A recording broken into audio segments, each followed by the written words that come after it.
जाने न जाने। अतुलित बलधामं हेम शैलाभदेहम् धनुजवन कृशानं ज्ञानिनामग्रगण्यम् सकल गुण निधानम् वानराणामधीशम्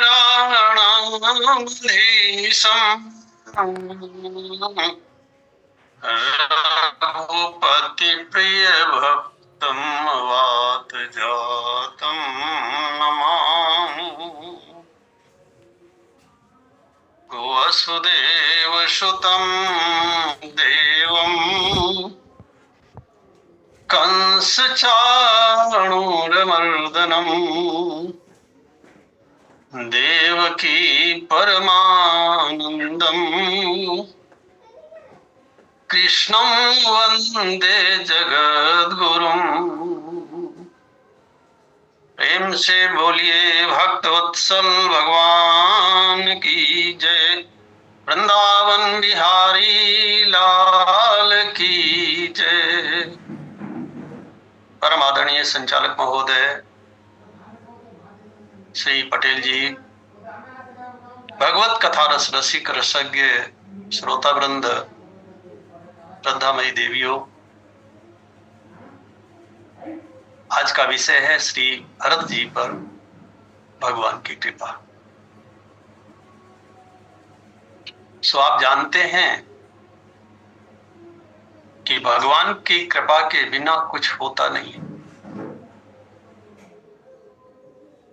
वेदों में ऐसा लिखा है कि हम सब उनकी संतान हैं। अमृतस्य पुत्राः। और श्री राम कथा में भी गोस्वामी श्री तुलसीदास जी महाराज लिखते हैं कि अखिल विश्व यह मोर उपाया। भगवान कहते हैं कि सारा का सारा संसार तो मैंने बनाया, और जब मैंने सबको बनाया तो सब पर मेरी बराबर कृपा है। अखिल विश्व यह मोर उपाया सब पर मोहि बराबरि दाया।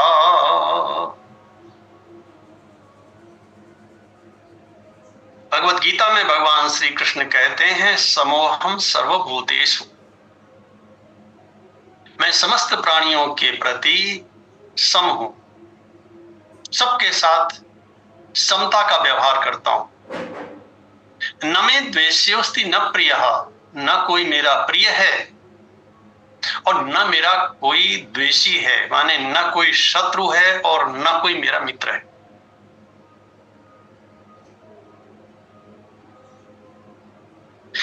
और इसके साथ साथ वो एक बात और जोड़ देते हैं, ये भजन्ति तु माम भक्त्या। जो मेरा भजन करते हैं और मुझसे प्रेम करते हैं। मयि ते तेषु चाप्यहम्। मैं उनका हूं और वो मेरे। समता तो है भगवान के अंदर। गोस्वामी जी ने इस बात को एक लौकिक दृष्टांत के द्वारा समझाया है कि जैसे एक पिता के कई पुत्र हो और सब में अलग अलग प्रकार की योग्यता हो, तो पिता का प्रेम तो सब पर होता है। उन्हीं में से एक बालक ऐसा है जिसमें कोई योग्यता नहीं, कोई गुण नहीं है, केवल उसमें एक बात है, और वो बात ये है कि वो अपने पिता की सेवा करता है। भजे मोहि मन बच अरुकाया। जो मन वचन और कर्म से मेरा भजन करते हैं। भगवान कहते हैं ऐसे व्यक्ति को मैं अपना बना लेता हूं और मैं उसका बन जाता हूं।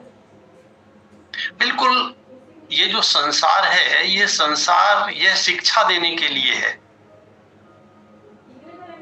जो नियम इस संसार के हैं वही नियम उस संसार के हैं। नियम अलग अलग नहीं है। जैसे हम धर्म कहते हैं, वो धर्म सब जगह लागू होता है, इस संसार में भी लागू होता है और वहां भी लागू होता है।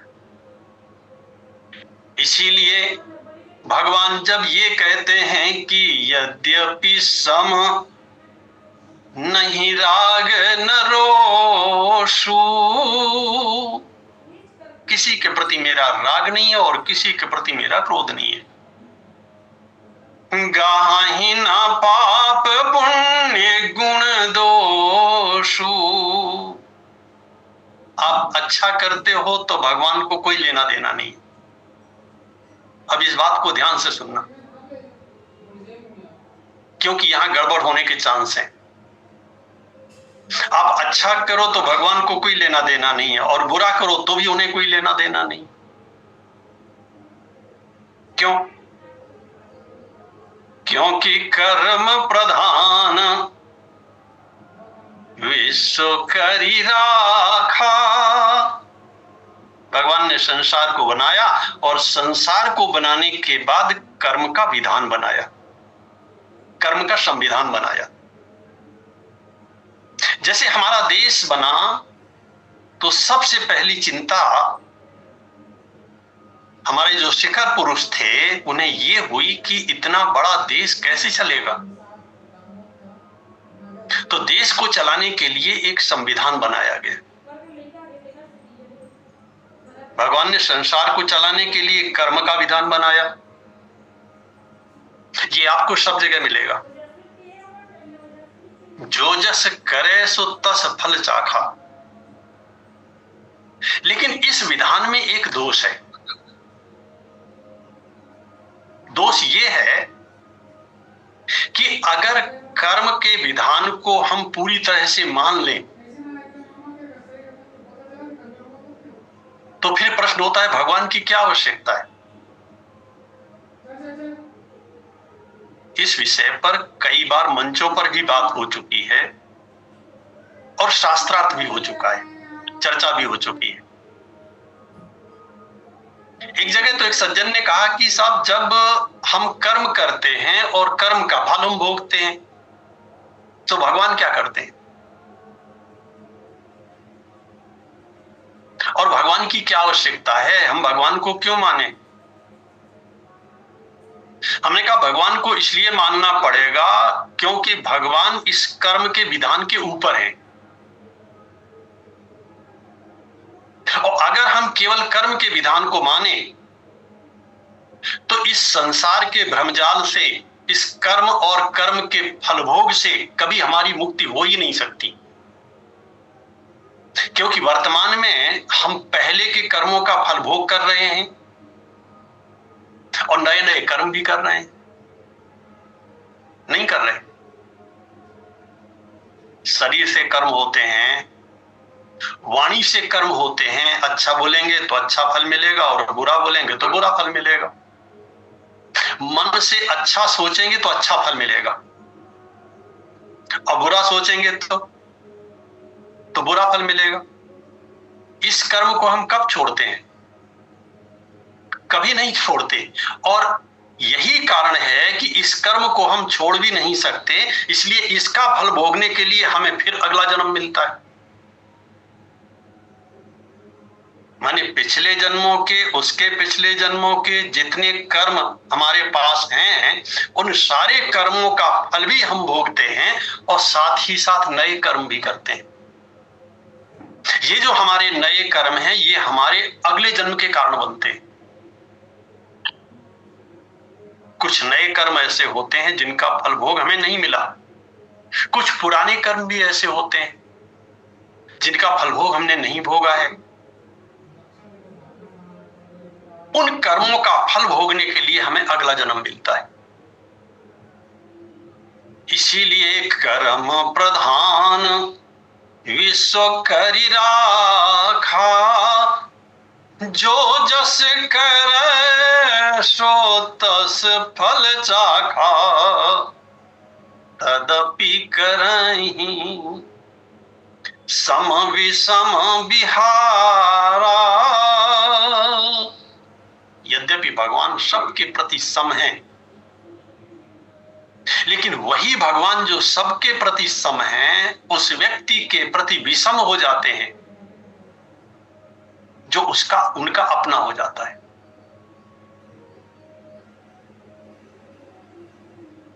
गीता में भगवान श्री कृष्ण कहते हैं, अर्जुन सर्वधर्मान परित्यज्य माम एकम शरणम व्रज।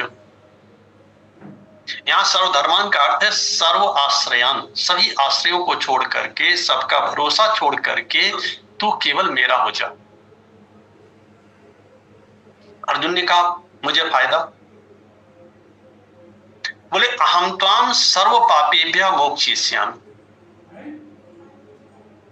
मैं तुम्हें सभी पापों से मुक्त कर दूंगा। अब आप जरा विचार कीजिए, इससे बड़ा कोई लाभ हो सकता है? माने भगवान कहते हैं कि तेरे पुण्य तेरे और तेरे पाप मेरे।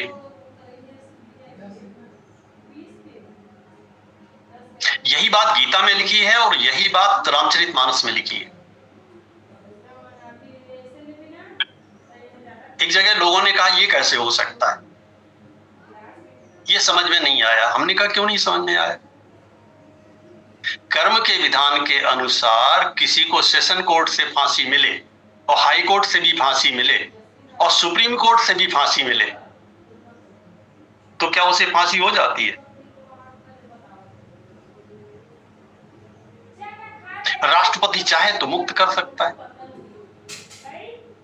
अब है किसी में पावर कि जो राष्ट्रपति से जाकर के पूछे कि आपने इसे क्यों मुक्त कर दिया? 5 साल के लिए चुना गया राष्ट्रपति इतनी शक्ति रखता है, ऐसा पावर रखता है, ऐसी सामर्थ्य रखता है कि व्यक्ति को कर्म के विधान से 3 कोर्ट जिसे सजा दे चुके हैं उसे मुक्त कर सकता है। ऐसे हजारों हजार राष्ट्रपतियों का पति जो जगतपति है उसके पास कोई पावर नहीं होगा। इसलिए भगवान कहते हैं तेषाम हम समुद्धरता, ऐसे लोगों को मैं, संसार सागर से डूबे हुए ऐसे लोगों को मैं हाथ पकड़ करके ऊपर उठा लेता हूं। यही भगवान की कृपा है। इतना करते तो कोई बात नहीं थी। वे जीव को अपने जैसा बना लेते हैं जो कोई नहीं कर सकता। जानत तुम ही हो जाई। जो जीव प्रभु आपको जान लेता है वो ठीक आपसे एकाकार हो जाता है, आपके जैसा हो जाता है। भरत जी तो उससे थोड़ा सा और ऊपर है। भरत जी को भगवान अपने से भी बड़ा बना देते।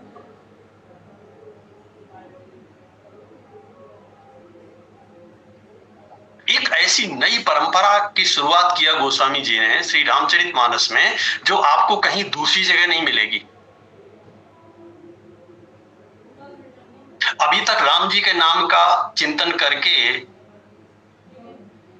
व्यक्ति का जो दुख है, व्यक्ति की पीड़ा है, जो कष्ट है वो दूर होता था, समस्याएं दूर होती थी।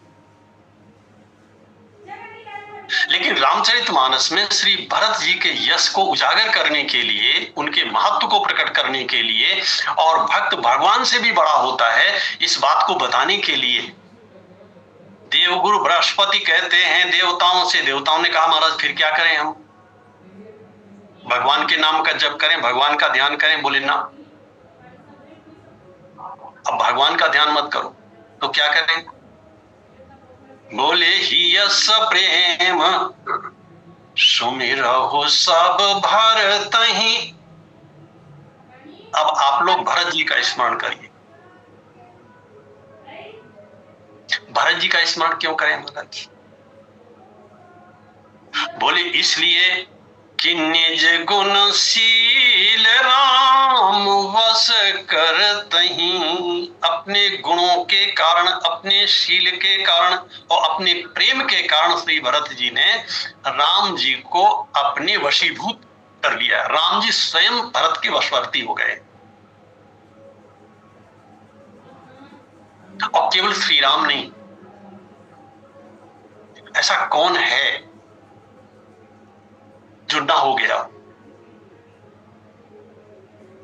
गुरुदेव वशिष्ठ जी कहते हैं, भरत भगति बस भई मति मोरी। राम तुम मुझसे कहते हो कि गुरुदेव आप कुछ बताइए, इसका कोई समाधान निकालिए। मेरे अंदर वो सामर्थ्य नहीं है, मैं ये काम नहीं कर सकता। क्यों नहीं कर सकते? बोले मेरी बुद्धि जो कहेगी वो भरत के पक्ष में खड़े होकर के कहेगी।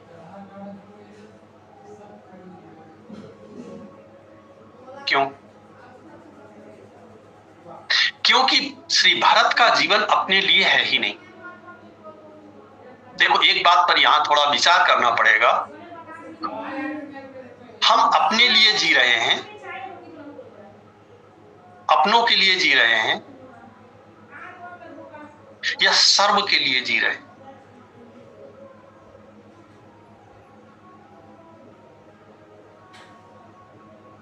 और इस बात की चर्चा मैं इसलिए कह रहा हूं क्योंकि यही हमारे जीवन का परम धर्म है। इस पर चिंतन किए बिना, इस पर मनन किए बिना हमारा उद्धार होने वाला नहीं है। श्री भरत के ऊपर भगवान की कृपा तो देखो। धर्म, अर्थ, काम और मोक्ष चारों सामने हाथ जोड़े खड़े हैं, और श्री भरत कहते हैं मुझे नहीं चाहिए। अयोध्या का चक्रवर्ती साम्राज्य और उसे पाने के लिए गुरुदेव मना रहे हैं, माताएं मना रही हैं, अयोध्या वासी मना रहे हैं, और मंत्री भी समर्थन कर रहे हैं। लेकिन श्री भरत क्या कहते हैं? मुझे नहीं चाहिए। रिद्धियां और सिद्धियां दासी बनी हुई सामने खड़ी हैं, भरत जी उनकी तरफ देखते भी नहीं है।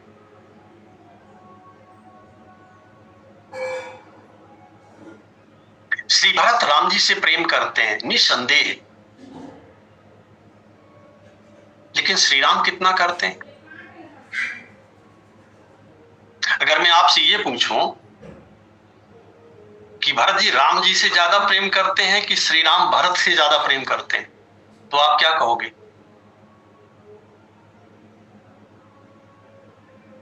भरत ने तो बाद में अयोध्या का राज्य छोड़ा, राम जी ने पहले ही छोड़ दिया।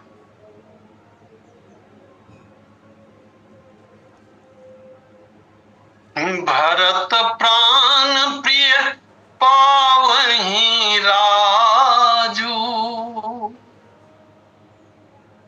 क्यों छोड़ दिया? भरत के लिए। भरत प्राण प्रिय पावहि राजू, विधि सब विधि मोहि सन्मुख आजू। भरत सरिस को राम सनेही। माने भरत जितना प्रेम करते हैं श्री राम से, श्री राम भरत जी से उससे कहीं ज्यादा प्रेम करते हैं। भरत सरिस को राम सनेही, जग जप राम राम जप जेही। सारा संसार श्री राम जी के नाम का जप करता है, और श्री राम किसके नाम का जप करते हैं? राम जी भरत जी के नाम का जप करते हैं। गोस्वामी जी महाराज दोहावली रामायण में एक बात लिखते हैं, संसार में तो सभी ऐसे हैं, कौन ऐसा होगा जो कहता हो कि मैं भगवान का नहीं। सबई कहावत राम के, सबही राम जी की आस। राम कहें जही आपनो तेहि भज तुलसीदास। जिस सिद्धांत को गोस्वामी जी ने श्री रामचरितमानस में रखा है, उस सिद्धांत को दोहावली रामायण में भी वे कहते हैं। भजन किसका करें? भजन माने चिंतन, भजन माने मनन, भजन माने सेवा, भजन माने वह आदर्श हमारा कौन बनना चाहिए, ये जो राम जी का आदर्श है। राम कहें जही आपनो और तेहि भज तुलसीदास। इसीलिए देवगुरु बृहस्पति कहते हैं कि यस प्रेम सुमिरहु सब भरतहि। अब आप प्रेम पूर्वक अपने हृदय में श्री भरत जी के नाम का स्मरण कीजिए। निज गुण शील राम बस करतहि। भगवान की कृपा केवल श्री भरत जी पर हो ऐसा नहीं है। कृपा हमारे और आपके ऊपर कहीं अधिक है। भरत जी पर तो है ही। गोस्वामी जी महाराज विनय पत्रिका में लिखते हैं कि हरि तुम बहुत अनुग्रह कीन्हो, हरि तुम बहुत अनुग्रह कीन्हो। प्रभु जितनी कृपा आपने हमारे ऊपर किया है, जितना अनुग्रह हमारे ऊपर किया है, उसका हम वर्णन नहीं कर सकते। साधन धाम देव दुर्लभ तनु, साधन धाम देव दुर्लभ तनु, मोहि कृपा कर दीन्हो, हरि तुम बहुत अनुग्रह कीन्हो, हरि तुम बहुत अनुग्रह कीन्हो। कोटिन मुखो कही जात न प्रभु के, कोटिन मुखो कही जात न प्रभु के, एक एक उपकार प्रभु तुम बहुत अनुग्रह कीन्हो। और गोस्वामी जी वहां एक मांग करते हैं, कहते हैं आपने बड़ी कृपा किया है, बस एक कृपा और कर दीजिए। वो कृपा ये है कि आपके चरणों में अंकुश का चिन्ह है। ध्वज कुलिश अंकुश कंज युद्ध। भगवान के चरणों में ध्वजा का, वज्र का, अंकुश का और कमल का चिन्ह है।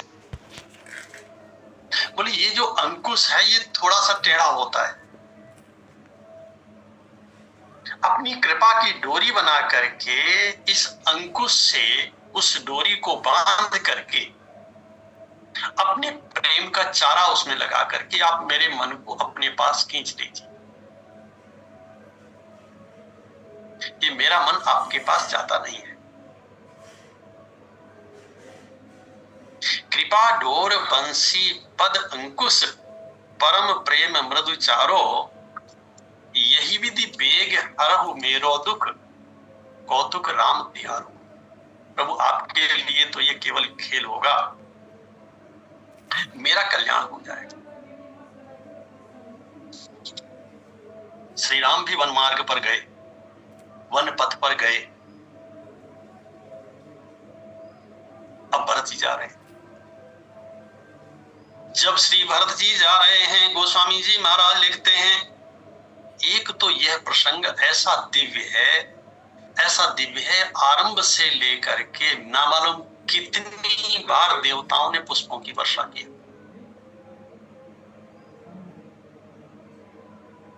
क्योंकि वह सब हो रहा है जो इसके पहले कभी हुआ ही नहीं।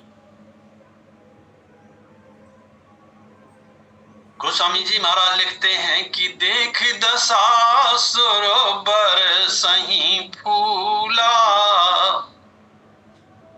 देख दशासुर बरसहीं फूला, अब भई मृदु मही मग मंगल मूला, भई मृदु मही मग मंगल मूला।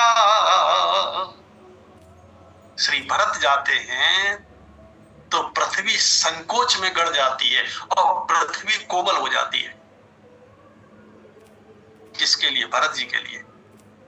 और जब राम जी गए तब ऐसा कोई वर्णन नहीं आता।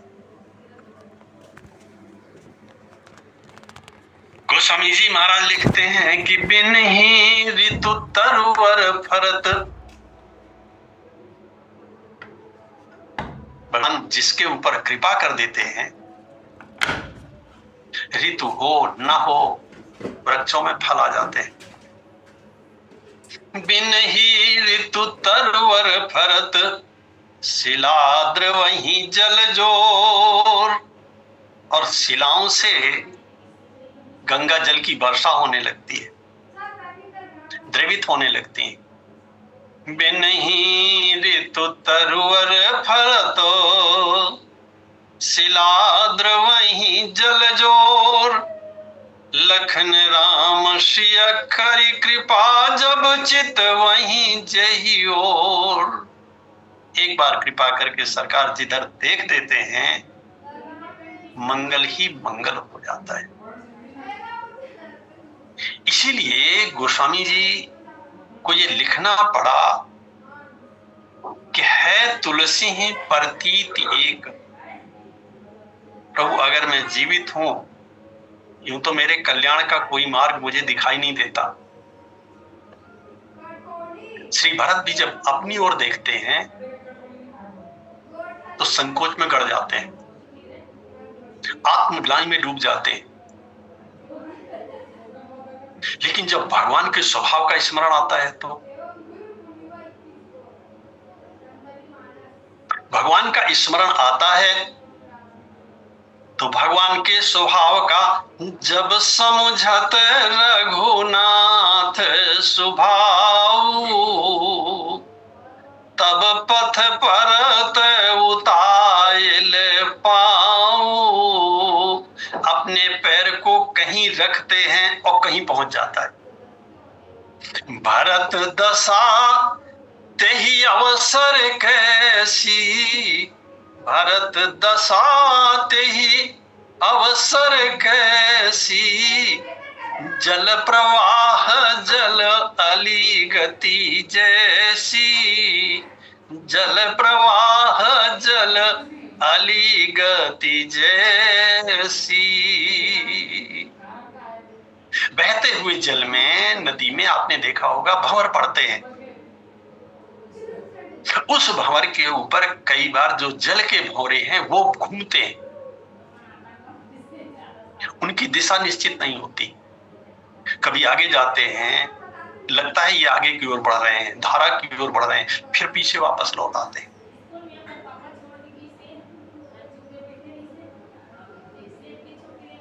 उनकी दिशा ही निश्चित नहीं है। क्यों? श्री भरत जी की यही स्थिति है, इसलिए कि वे परम प्रेम में डूबे हुए हैं।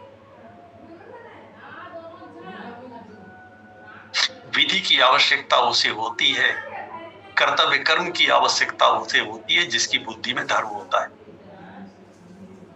मुझे क्या करना चाहिए और क्या नहीं करना चाहिए, इसका निर्णय व्यक्ति वेद से करता है। जिसके मन में धर्म होता है, जिसके मन में शास्त्र होता है, जिसके मन में वेद होता है, ऐसा व्यक्ति क्या करना चाहिए और क्या नहीं करना चाहिए, इसका निर्णय लेता है और तदनुसार काम करता है। भरत जी के बारे में तो गोस्वामी जी लिखते हैं कि चलते चलते एक स्थिति ऐसी आ गई जब भरत जी भूल गए, रास्ता ही भूल गए। उस समय देवताओं ने कही सुपंथ सुर वर्षा ही फूला, देवताओं ने पुष्पों की वर्षा किया। कई प्रकार के अर्थ यहां पर लोग लेते हैं। कोई कहता है पुष्पों को वर्षा करके देवताओं ने मार्ग बताया, कोई कहता है नहीं नहीं ऐसा नहीं है, देवता पुष्प वर्षा करके कहते हैं कि बस अब आपको जीवन का चरम लक्ष्य मिल गया। कोई कहता है महाजनो येन गता सपंथा, भैया भरत जी आपके लिए भी कोई मार्ग है क्या? मार्ग तो संसारी पुरुषों के लिए होता है, जो धर्म का आचरण करते हैं उनके लिए होता है, जो परम धर्म का आचरण करता है और जो शास्त्र से भी ऊपर उठ चुका है। क्या ऐसे व्यक्ति के लिए भी किसी मार्ग का निर्देश होता है? आप तो जिधर मुड़ जाओगे भगवान उधर जाकर के खड़े हो जाएंगे, आपको किसी मार्गदर्शन की आवश्यकता नहीं है। क्योंकि महाजनो येन गता सपंथा, आपके जैसा महापुरुष जिस दिशा में आगे बढ़ जाएगा, जहां पहुंच जाएगा वही मार्ग होगा। सुख गोस्वामी जी महाराज लिखते हैं कि है तुलसी प्रतीति एक, प्रभु मैं तो केवल एक भरोसा करता हूं आप पर कि प्रभु मूर्ति कृपामयी है। आपकी कृपा के बिना और आपकी करुणा के बिना मेरा उद्धार नहीं होगा। और यह बात केवल गोस्वामी जी की नहीं है, ये बात सभी शास्त्रों में समान रूप से कही गई है। कोई कितना भी बड़ा अपराधी क्यों ना हो, कितना भी बड़ा पापी क्यों ना हो, गीता में भगवान श्री कृष्ण कहते हैं अपिच्छेदसी पापेभ्यः सर्वेभ्यः पापकृत्तम। कितना सुंदर लिखा है, अपिचेत त्वम अर्जुन सर्वेभ्यः पापेभ्यः, अगर तुम अर्जुन सभी पापियों से पाप कृत्तम, पाप करने वालों में सर्वश्रेष्ठ हो, तो भी मैं तुम्हारा उद्धार कर दूं।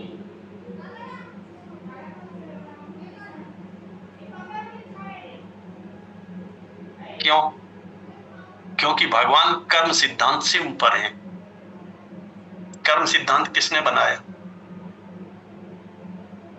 भगवान ने। किसके लिए बनाया? संसार को चलाने के लिए।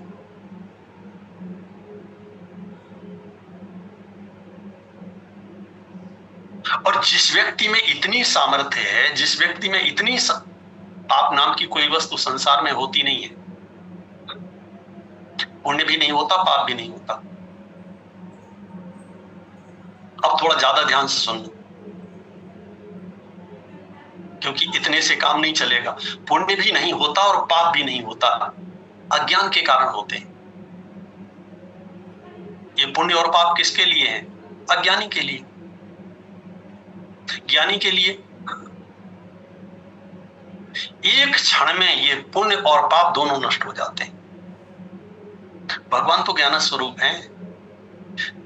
पाप ठीक अंधकार के जैसा होता है। अंधकार होता है क्या?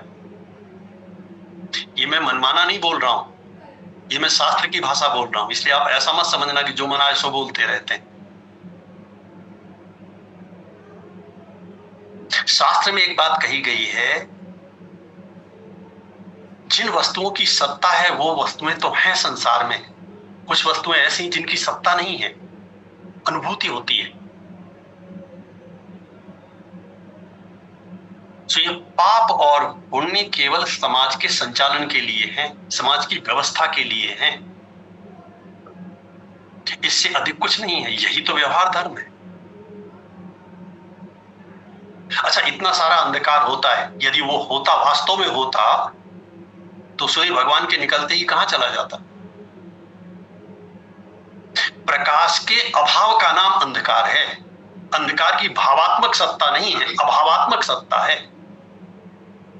जैसे मैं एक शब्द बोलूं आकाश कुसुम, ऐसी कोई वस्तु होती है क्या संसार में? आकाश कुसुम नाम की कोई वस्तु संसार में होती है क्या? इसे योग में विकल्प कहा गया है, वस्तु शून्य विकल्पा, जो होता नहीं है लेकिन फिर भी मन में भ्रम डाल देता है कि नहीं ऐसी कोई चीज है, नहीं है। और जो व्यक्ति प्रेम के इस स्तर पर पहुंच चुका है,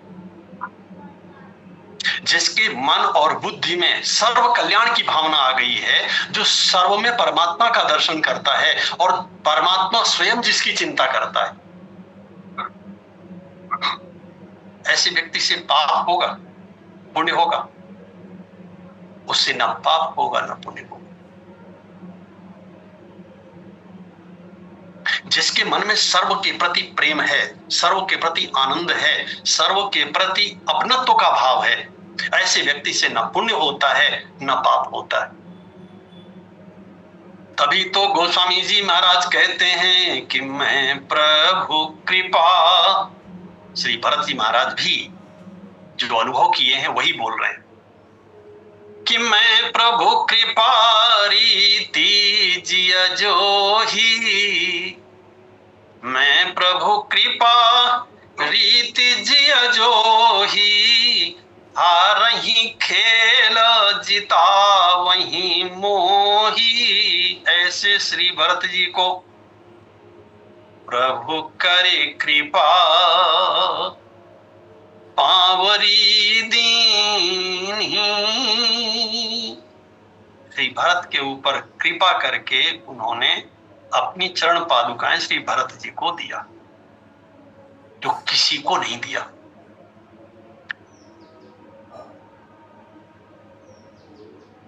मानो वे चरण पादुकाएं नहीं हैं, भगवान ने अपने दोनों चरण ही दे दिए। वाम पादुका में श्री किशोरी जी का दर्शन होता है और दाहिनी चरण पादुका में श्री राम जी का उन्हें दर्शन होता है। ये राम और सीता श्री भरत के हृदय से प्रकट होते हैं। जहां प्रेम है और केवल प्रेम है, सर्व के प्रति प्रेम है, ऐसा व्यक्ति जब जहां चाहता है वहां भगवान को प्रकट कर देता है। क्योंकि प्रेम ते प्रभु प्रगट जिमियागी, प्रेम से बोलिए भक्त वत्सल भगवान की जय।